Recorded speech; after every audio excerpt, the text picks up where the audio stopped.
Welcome to the Fear and Greed Afternoon Report for Monday the 9th of May 2022. I'm Sean Aylmer. Every afternoon we bring you the 5 news items that happened today that you need to know about. Let's jump into it.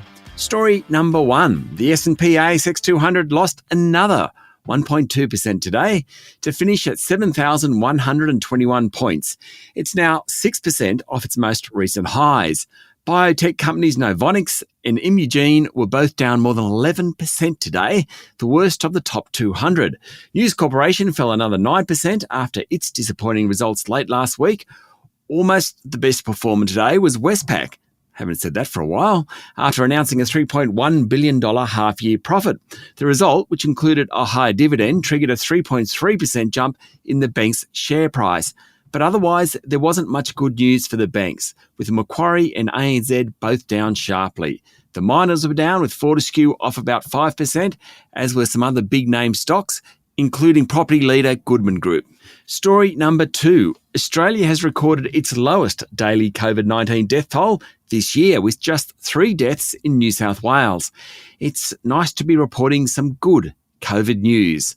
Across the country yesterday, there were 37,807 new cases reported, with Western Australia leading the way with 10,400 infections.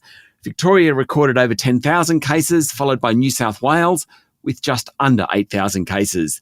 There are 3,139 people in hospital, and 129 of them are in intensive care.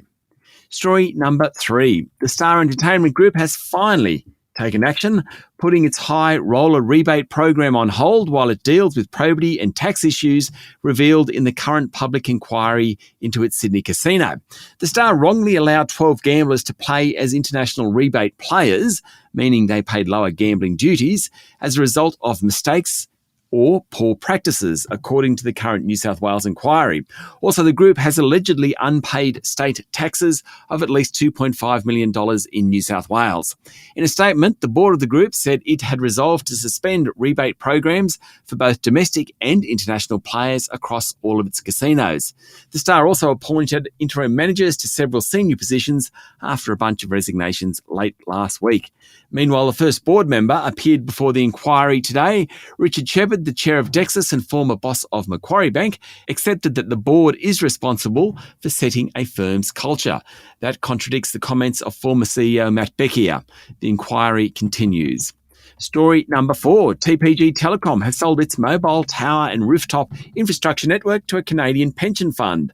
It becomes the third telco behind Telstra and Singtel to sell its tower business to pension funds and will receive $950 million for the asset.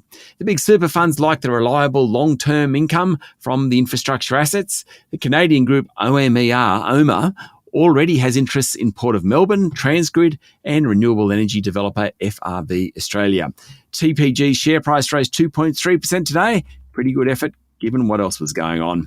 And finally, story number 5. May 9 is a very significant day in Europe, particularly in Russia, where it's known as Victory Day, and everyone's wondering how President Vladimir Putin will refer to the war in Ukraine in his speech later tonight. Optimists are hoping he might use it to recast the war as an effort to liberate only parts of Ukraine, whereas pessimists fear he'll use the speech to declare all-out war. Victory Day commemorates the Soviet Union's role in the Second World War. In France, May 9 is known as Europe Day, commemorating the Schuman Declaration back in 1950. Now, the Schuman Declaration was a proposal by Robert Schuman, the French foreign minister, to create a European coal and steel community, which ultimately became the EU. That's it for the afternoon report for Monday, the 9th of May, 2022. Michael Thompson and I will be back tomorrow morning for the Tuesday edition of Fear and Greed. I'm Sean Aylmer. Enjoy your evening.